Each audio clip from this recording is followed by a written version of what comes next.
Hati na lang tayo. Ayaw ko i-full bro. Hati na tayo. Pwedeng ano, ayaw sa bahay. Oo bro, naka-stress din. Pwede ba bro magpa-reveal ka dito? Wala. Yung di tapos bro. Pero ano, seryoso malang dito bayan. Private. Private. Tapos 2 nights, 3 nights ka na? Max. Thanks. Wala pang sinasabi kung magkano. Nandun po yung Mas magkano. nasa Ah, 50. Basic lang yung iba ko siya. 15? seryoso. Gusto mag-extend dito tayo. Ano yan, hotel? Hindi. Wala lang bro. Sabihin na lang natin na ano, hindi pa ka magaling. So, okay ka naman na. Nahihirapan jokes eh. Pero ano po? Joke lang po. Temporary wala pa po yung doctor's fee. Tsaka Ayun. Yun. Isa pa yan. Yun ang mahal. Siguro baka pumalo yan ng mga 40. 50 siguro. 50. Actually, Carla, meron din kasi nagpabot sa akin. Bro, may nagpabot din kasi sa akin.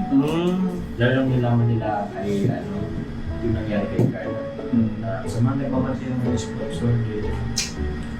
So, yun. Ito actually, ito. Ito yun. Sorry, nakaano na. Ang bilis nila, ano? Ang bilis. Oo bro, ang bilis nga nila. Ang bilis. Ganun yung lakamahal po si Carla, guys. Kasi nalaman pa lang nila. Baka kanina lang nila nalaman yan. Oo.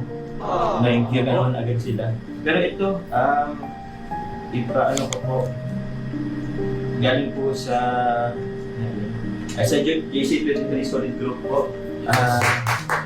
Yun. Thank you very much po sa inyo. Bakit ko lang po yung pangalan po nila.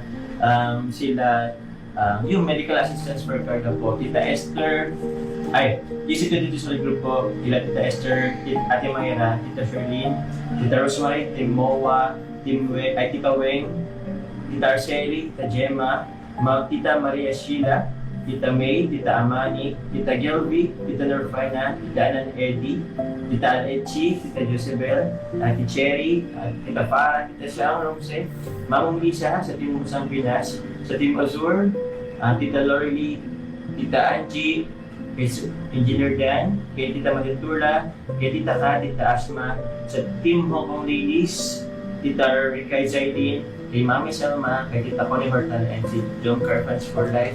Ito, nag-arambagan sila po, 35,000 po. Ito na. Thank you.